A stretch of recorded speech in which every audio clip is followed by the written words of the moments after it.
Hello students, you are welcome. Beta, in history we have been studying about the chapter colonialism and the countryside. And our first point was Bengal and Jamidas.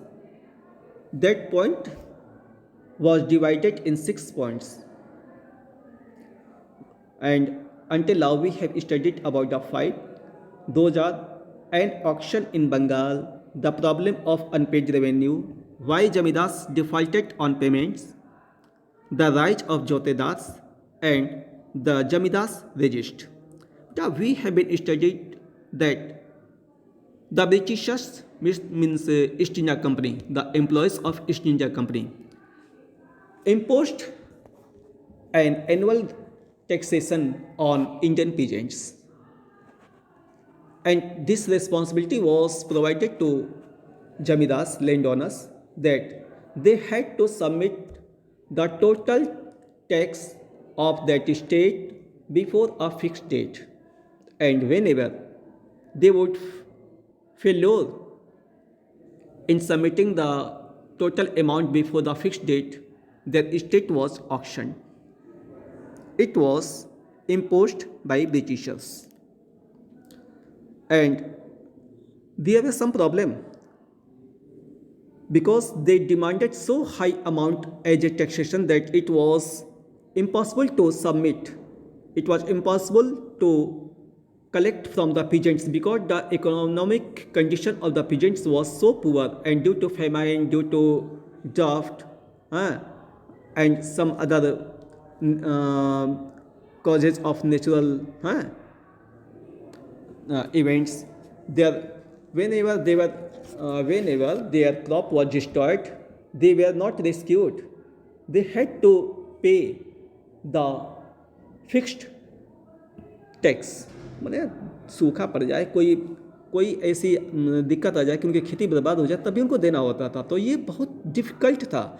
तो in this way whenever the zamindars they fail to submit the total tax before the fixed date, their estate was auction. उनकी estate को नीलाम कर दिया जाता था, ठीक ना. And in that auction there were some rich peasants who were also called the jotedars became pleased. वो खुश होते थे बिकॉज दे वांटेड सो, वे ऐसा चाहते थे. Why they wanted that it was an opportunity for them to purchasing the estate of zamindars. उन्हें लगता था कि उनके लिए अवसर होगा कि वे जमींदार की स्टेट को खरीद पाएंगे. But zamindars also played a trick. Zamindars also played a trick. वो भी एक चाल चला करते थे. they sent their own followers, their faithful followers in that auction, and they agreed to provide the highest money in that auction. In this way they purchased the estate, and the estate was remained to the farmer landowners. यानी वो जो है जमींदारी फिर उसी के पास रह जाती थी. ऐसे इस तरह से वो बचा लिया करते थे. एंड नाउ बेटा we have to study about the 1.6 point, that is the fifth report, पांचवी report. What is it? Let us start about it. बेटा many of the changes were documented in detail in a report that was submitted to the British Parliament in 1813. यानी British की संसद में 1813 में जो तमाम reports प्रस्तुत की गई थी, उसमें से जो है ये है, it was the fifth report, पांचवी रिपोर्ट थी. क्या? It was a series of reports. यह जो है रिपोर्ट्स की सीरीज थी, तमाम रिपोर्ट्स लगी हुई थी. किससे?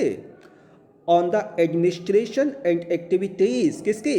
Of the East India Company. कहाँ? In India. समझा?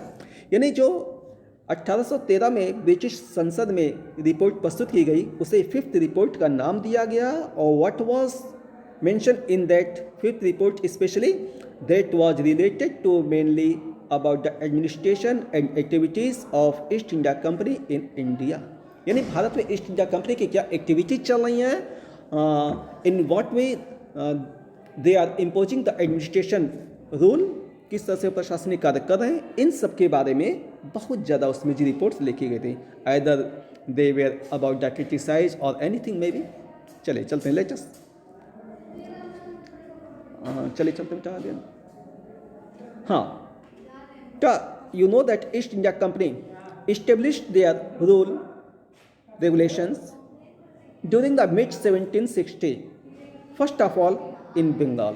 बंगाल में सबसे पहले उन्होंने जो है अपनी कंपनी की स्थापना की थी, अपने रूल रेगुलेशन जो है लागू किए थे. जो ऑक्शन से रिलेटेड जो नीलामी वाला था ना, वो भी उन्होंने इसी दौरान जो है लागू किया था. सबसे पहले कहाँ पे? बंगाल में. और भी बर्दवान का नाम आता है, आप पढ़ चुके हैं, ठीक ना. तो बेटा these things were watched and debated often in England. यानी इंग्लैंड में जो है ब्रिटिश पार्लियामेंट में इन सब चीज़ों की बराबर जो पीछे से देख रेख की जाती थी. उस पर जो डिबेट होता था कि हाँ कंपनी की क्या गतिविधियाँ, वो लोग क्या कर रहे हैं, ठीक ना. And it was seen by the britishers that all the employees of East India company who return to England, they become so rich, so prosperous. It means they were making their own property in the shelter of East India Company, while that profit should be provided to their own country, nation. मतलब जो लोग East India company के employ थे, जब वो वापस लौटते थे इंग्लैंड में, तो बहुत धनी होकर लौटते थे, जबकि उनकी स्थिति उतनी अच्छी नहीं होती थी. इसका मतलब ये कि ईस्ट इंडिया कंपनी ने जो भारत में उपनिवेश अपना बनाया है, जो ट्रेडिंग चला रहा है, उसका पूरा फ़ायदा जो है ब्रिटेन को मिलना चाहिए, जबकि वहाँ के एम्प्लॉय यानी ब्रिटेन के नागरिक जो ईस्ट इंडिया कंपनी के वर्कर हैं, वो धनी हो रहे थे. तो इस पर क्या होता था, वहाँ पे हमेशा डिबेट होती थी, चर्चा चलती थी, हैं. एंड सेवरल ग्रुप्स कौन से हो सकते हैं? द पॉलिटिकल ग्रुप्स और the merchants groups, anyway be. They used to oppose of the monopoly of East India company. यानी वो लोग ईस्ट इंडिया कंपनी की मोनोपोली की जो है क्रिटिसाइज करते थे, which was conducted in India and China. यानी भारत और चीन में जो ईस्ट इंडिया कंपनी की मोनोपोली है कि केवल वही जो व्यापार कर सकते हैं, इसका उन्होंने विरोध किया है. क्यों भाई? Those groups wanted A revocation of the royal charter. Royal charter का मतलब बेटा वो शासनादेश, ठीक ना. रिवोकेशन यानी दे वांटेड एन इम्प्रूवमेंट, वो सुधार लाना चाहते थे, इसको चेंज कराना चाहते थे. किसको? रॉयल चार्टर को, जो नियम बनाया गया था कि ईस्ट इंडिया कंपनी ही जाके भारत में व्यापार करेगी, वो इसको हटाना चाहते थे, इसको बदलवाना चाहते थे. क्यों? Because they also wanted to take a share in that trade and in the industry in India. It means they wanted to open the door of the getting the benefit for all Britishers, the industry men, ठीक ना. ये वो चाहते थे कि केवल east India company के लोग ही नहीं, बल्कि जितने भी उद्योगपति हैं ब्रिटेन के, उन सबको जो है इस लाभ को पाने का मौका दिया जाए. भारत और चीन में जो व्यापार हो रहा है, इनकी मोनोपोली को समाप्त किया जाए. इन दिस वे दे डिबेटेड. इस तरह से वो लोग जो है डिबेट करते थे बेटा, ठीक ना. तो in British parliament late 18th century there was made an act to regulate and control the East India company. यानी वहाँ पे एक नियम बनाया गया कि ईस्ट इंडिया कंपनी को रेगुलेट किया जाए, उसको कंट्रोल किया जाए, ठीक ना. And it was also decided that there should be presented the regular report about the East India Company. For these things, the British Parliament appointed a committee. ठीक ना, उन्होंने जो कमेटी का गठन किया, ठीक है. And the fifth report was one such report produced by that selection committee. और जो सिलेक्शन कमेटी बनाई गई है ब्रिटिश पार्लियामेंट के द्वारा, उसी के द्वारा ये 5th रिपोर्ट प्रस्तुत की गई थी, ठीक ना बेटा. What was that? The 5th report was presented in 1813. That was of 1002 pages, in which more than 800 pages were related to the some other things about the petitions, यानी उसमें तमाम तरह की अपील थी, मुकदमे थे related to the zamindars and rewards. It means they appealed to the East India Company that this things is being wrong with me, please give me the just. इस type की जो है पिटिशंस थी. And the report of the collectors, it means those collectors who were appointed in the districts, they mention some reports. Those reports were also mentioned in those pages of that fifth report. It means in the 800 pages. And some records were related to revenue. ठीक ना, यानी जो annual taxation था उससे related तमाम बातें थी. तो उसमें 1002 पेज की जो पुस्तक थी फिफ्थ रिपोर्ट की, उसमें 800 से ज़्यादा पेज किससे रिलेटेड थे? पिटीशन से, कलेक्टर्स की रिपोर्ट से और रेवेन्यू से रिलेटेड जो है चीज़ें थी. और इसके अलावा एडमिनिस्ट्रेशन से रिलेटेड चीज़ें थी जो कि बंगाल और मद्रास मीन्स बेटा which is in present Tamil Nadu. ठीक ना, all the administration which was imposed in Bengal and Madras, those administration was also mentioned in that fifth report of in the 800 pages. Who wrote those things? That was written by the selection committee. ठीक है. तो now we have to consider that who wrote all things and why mentioned all the things in fifth report.